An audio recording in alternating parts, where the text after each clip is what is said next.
بسم اللہ الرحمن الرحیم۔ اس پاک پروردگار کے بابرکت نام سے شروع کرتا ہوں جس نے مجھے بولنا سکھایا۔ محترم ناظرین، آج کا ہمارا موضوع، آج کی ہماری کہانی، آج کا ہمارا قصہ ایک ایسے نوجوان کی کہانی جو گناہوں میں پڑا ہوا تھا۔ ایک رئیس زادہ تھا، زندگی کی ہر آسائش اسے میسر تھی، پھر اس نے گناہوں کو چھوڑ کر اللہ پاک کی جانب اپنا سفر شروع کیا، اور اس کا اختتام کیا ہوا، آئیے ویڈیو میں ملاحظہ کرتے ہیں۔ محمد بن سماک رحمۃ اللہ علیہ فرماتے ہیں کہ بنو امیہ کے لوگوں میں موسیٰ بن محمد بن سلیمان الہاشمی بہت ہی نازک پرور رئیس زادہ تھا۔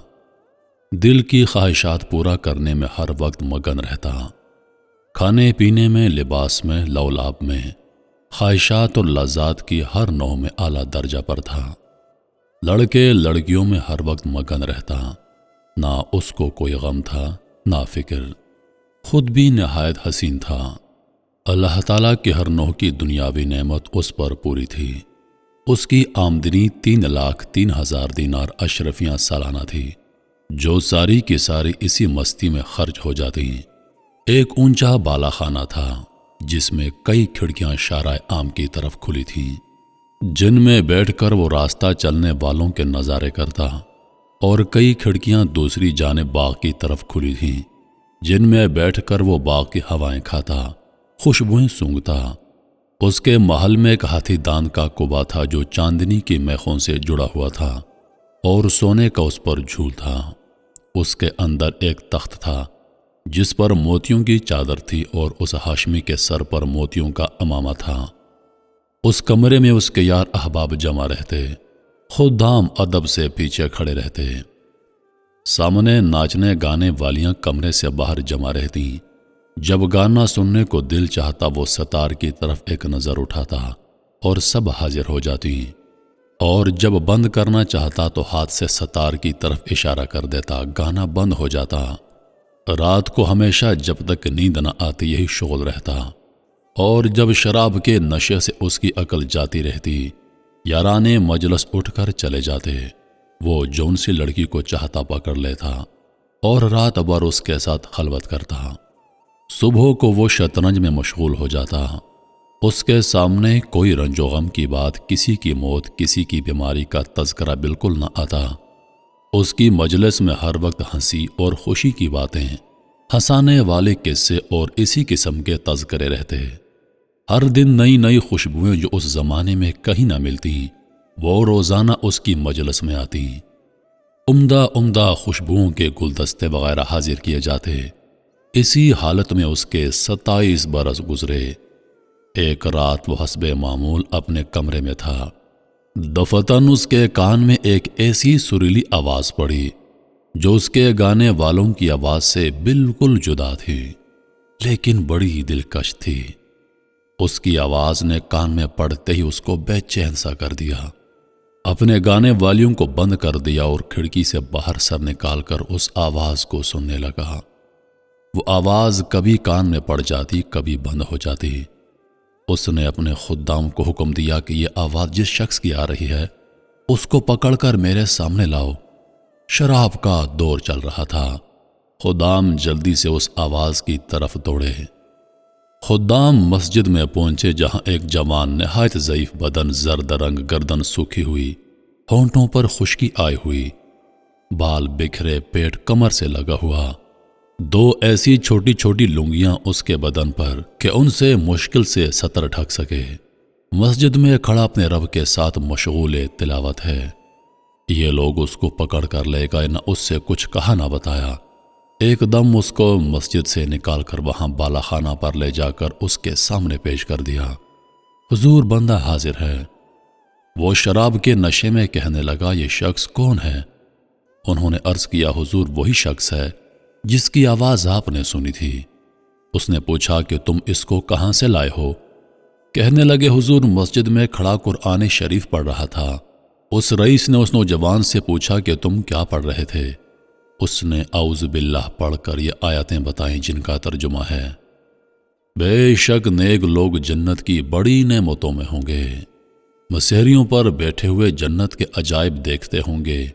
اے مخاطب، تو ان کے چہروں پر نعمتوں کی شادابی سرسبزی محسوس کرے گا، اور ان کے پینے کے لیے خالص شراب ہوگی جس پر مشک کی مہر ملے گی۔ ایک دوسرے پر لالچ کرنے والوں کو ایسی ہی چیزوں میں لالچ کرنا چاہیے کہ یہ نعمتیں کس کو زیادہ ملتی ہیں، اور ان کا ملنا اعمال کی وجہ سے ہوتا ہے۔ اس لیے ان اعمال میں لالچ کرنا چاہیے جن سے یہ نعمتیں حاصل ہوں، اور اس شراب کی آمیزش تسنیم کے پانی سے ہوگی۔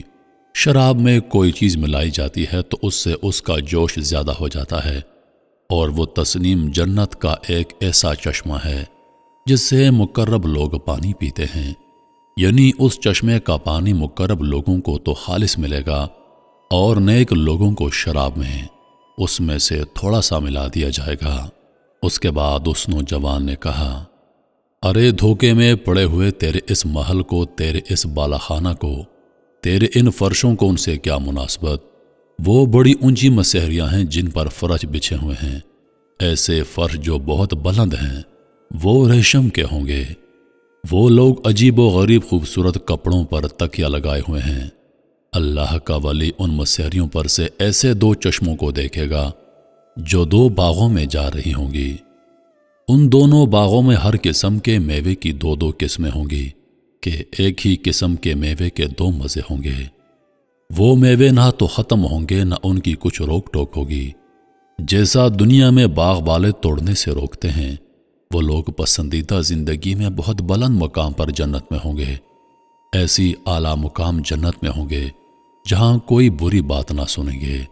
اس میں بہتے ہوئے چشمے ہوں گے، اور اس میں اونچے اونچے تخت بچھے ہوئے ہوں گے، اور آب خورے رکھے ہوئے ہوں گے، اور برابر گدے لگے ہوئے ہوں گے، اور سب طرف قالین ہی قالین ہوں گے کہ جہاں چاہیں بیٹھیں، ساری جگہ صدر نشین ہے۔ وہ لوگ سایوں اور چشموں میں رہتے ہوں گے۔ اس کے جنت کے پھل ہمیشہ رہنے والے ہوں گے، کبھی نہ ختم ہوں گے۔ اس کا سایہ ہمیشہ رہنے والا ہوگا۔ یہ تو انجام ہے متقی لوگوں کا، اور کافروں کا انجام دوزخ ہے۔ وہ کیسی سخت آگ ہوگی، اللہ تعالیٰ ہی محفوظ رکھے۔ بے شک مجرم لوگ جہنم کے عذاب میں ہمیشہ رہیں گے۔ وہ عذاب کسی وقت بھی ان سے ہلکا نہ کیا جائے گا، اور وہ لوگ اس میں مایوس پڑے رہیں گے۔ بے شک مجرم لوگ بڑی گمراہی اور حماقت کے جنون میں پڑے ہیں۔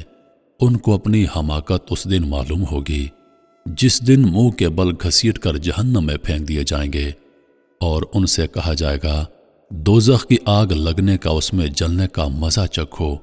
وہ لوگ آگ میں اور کھولتے ہوئے پانی میں اور کالے دھوئیں کے سائے میں ہوں گے۔ مجرم آدمی اس بات کی تمنا کرے گا کہ اس دن کے عذاب سے چھوٹنے کے لیے اپنے بیٹوں، اپنی بیوی کو، بھائی کو، اور سارے کنبے کو جن میں وہ رہتا تھا، اور تمام روئے زمین کے آدمیوں کو اپنے فدیے میں دے دے، پر کسی طرح عذاب سے بچ جائے، لیکن یہ ہرگز ہرگز نہ ہوگا۔ آگ ایسی شعلہ والی ہے کہ بدن کی کھال تک اتار دے گی، اور وہ آگ ایسے شخص کو خود بلائے گی جس نے دنیا میں حق سے پیٹھ پھیری ہوگی، اور اللہ تعالیٰ کی اطاعت سے بے رخی کی ہوگی، اور ناحق مال جمع کیا ہوگا۔ وہ ہاشمی رئیس فقیر کا کلام سن کر اپنی جگہ سے اٹھا، اور فقیر سے گلے رکھ کر خوب چلا کر رویا، اور اپنے سب اہل مجلس کو کہہ دیا کہ تم سب چلے جاؤ، اور فقیر کو ساتھ لے کر صحن میں گیا، اور ایک بوریے پر بیٹھ گیا، اور اپنی جوانی پر نوحہ کرتا رہا، اپنی حالت پر روتا رہا، اور فقیر اس کو نصیحت کرتا رہا یہاں تک کہ صبح ہو گئی۔ اس نے اپنے سب گناہوں سے اول فقیر کے سامنے توبہ کی، اور اللہ تعالیٰ سے اس کا عہد کیا کہ آئندہ کبھی کوئی گناہ نہ کرے گا۔ پھر دوبارہ دن میں سارے مجمع کے سامنے توبہ کی، اور مسجد کا کونا سنبھال کر اللہ کی عبادت میں مشغول ہو گیا، اور اپنا سارا ساز و سامان، مال و متاع سب کچھ فروخت کر کے صدقہ کر دیا، اور تمام نوکروں کو موقوف کر دیا، اور جتنی چیزیں ظلم و ستم سے لی تھیں سب اہل حقوق کو واپس کیں۔ غلام اور باندیوں میں سے بہت سے آزاد کیے، اور بہت سے فروخت کر کے ان کی قیمت صدقہ کر دی۔ اور موٹا لباس اور جو کی روٹی اختیار کی، تمام رات نماز پڑھتا، دن کو روزہ رکھتا، حتیٰ کہ بزرگ اور نیک لوگ اس کے پاس زیارت کو آنے لگے، اور اتنا مجاہدہ اس نے شروع کر دیا کہ لوگ اس کو اپنے حال پر رحم کھانے اور مشقت میں کمی کرنے کی فرمائش کرتے اور اس کو سمجھاتے کہ اللہ تعالیٰ بہت کریم ہے، وہ تھوڑی محنت پر بہت زیادہ اجر عطا فرمائے گا۔ مگر وہ کہتا کہ دوستو، میرا حال مجھے کو معلوم ہے، میں نے اپنے مولا کی رات دن نافرمانیاں کی ہیں، بڑے سخت گناہ کیے ہیں۔ یہ کہہ کر وہ رونے لگتا اور خوب روتا۔ اسی حالت میں ننگے پاؤں پیدل حج کو گیا۔ ایک موٹا کپڑا بدن پر تھا، ایک پیالہ اور ایک تھیلا صرف ساتھ تھا۔ اسی حالت میں مکہ مکرمہ پہنچا اور حج کے بعد وہیں قیام کر لیا، وہیں ان کا انتقال ہوا۔ مکہ کے قیام میں رات کو حتیم میں جا کر خوب روتا اور گڑ گڑاتا اور کہتا، میرے مولا، میری کتنی خلوتیں ایسی گزر گئیں جن میں نے تیرا خیال بھی نہ کیا، میں نے کتنے بڑے بڑے گناہوں سے تیرا مقابلہ کیا، میرے مولا، میری نیکیاں ساری جاتی رہیں، کچھ بھی نہ کمایا، اور میرے گناہ میرے ساتھ رہ گئے۔ ہلاکت ہے میرے لیے اس دن جس دن تجھ سے ملاقات ہوگی، جس دن مرنے کے بعد میرے لیے ہلاکت پر ہلاکت ہے، یعنی بہت زیادہ ہلاکت۔ اس دن جس دن میرے اعمال نامے کھولے جائیں گے، آہ میری رسوائیوں سے بھرے ہوئے ہوں گے، وہ میرے گناہوں سے پر ہوں گے، بلکہ تیری ناراضگی سے مجھ پر ہلاکت اتر چکی ہے، اور تیرا عذاب مجھ پر ہلاکت ہے، جو تیرے ان احسانوں پر ہوگا جو ہمیشہ تو نے مجھ پر کیے، اور تیری ان نعمتوں پر ہوگا جن کا ہمیشہ میں نے گناہوں سے مقابلہ کیا، اور میری ساری حرکتوں کو تو دیکھ رہا تھا۔ میرے آقا، تیرے سوا میرا کون سا ٹھکانہ ہے جہاں بھاگ کر چلا جاؤں؟ تیرے سوا کون ایسا ہے جس سے التجا کروں؟ تیرے سوا کون ہے جس پر کسی قسم کا بھروسہ کروں؟ میرے آقا، میں اس قابل ہرگز نہیں ہوں کہ تجھ سے جنت کا سوال کروں، البتہ محض تیرے کرم سے، تیری عطا سے، تیرے فضل سے اس کی تمنا کرتا ہوں کہ تو مجھ پر رحم فرما اور میرے گناہوں کو معاف کر دے۔ میرے محترم عزیز دوستو، یہ تھا ایک ایسا سچا قصہ، ایک ایسے نوجوان کا قصہ جس نے گناہوں کو ترک کر دیا اور اللہ کے راستے پر چل پڑا۔ جب اس نے اللہ کے راستے کو اپنایا تو اپنے وقت کا ولی بن گیا۔ میرے محترم عزیز دوستو، آپ نے اس کہانی سے، اس قصے سے کیا سیکھا؟ کمنٹ میں اپنی رائے کا اظہار ضرور کیجیے گا، اور اس ویڈیو کو اپنے دوستوں کے ساتھ ضرور شیئر کیجیے گا۔ انہی لفظوں کے ساتھ میں اجازت چاہوں گا، اس امید کے ساتھ کہ سانسوں وفا کی تو اگلی بار ایک اور ویڈیو لے کر آپ کی خدمت میں حاضر ہوں گا۔ تب تک کے لیے خدا حافظ۔ اللہ پاک آپ سب کا حافظ و نگہبان۔ ہنستے رہیے اور ہمیشہ مسکراتے رہیے۔